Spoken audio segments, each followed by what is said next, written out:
دوستو، خداوند کا کلام آپ تک پہنچا ہے۔ پلیز لائک اور شیئر لازمی کیجیے۔ God bless you. ہوشیہ 3 باب۔ خداوند نے مجھ سے فرمایا، جا اس عورت سے جو اپنے یار کی پیاری اور بدکار ہے محبت رکھ، جس طرح کہ خداوند بنی اسرائیل سے جو غیر معبودوں پر نگاہ کرتے ہیں اور کشمش کے کلچے چاہتے ہیں محبت رکھتا ہے۔ سو میں نے اسے 15 روپیہ اور 1.5 خومر جو دے کر اپنے لیے مول لیا، اور اسے کہا، تو مدت دراز تک مجھ پر قناعت کرے گی اور حرام کاری سے باز رہے گی اور کسی دوسرے کی بیوی نہ بنے گی، اور میں بھی تیرے لیے یوں ہی رہوں گا۔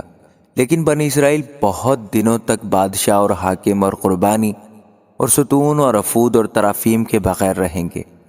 اس کے بعد بنی اسرائیل رجوع لائیں گے اور خداوند اپنے خدا کو اور اپنے بادشاہ داؤد کو ڈھونڈیں گے، اور آخری دنوں میں ڈرتے ہوئے خداوند اور اس کی مہربانی کے طالب ہوں گے۔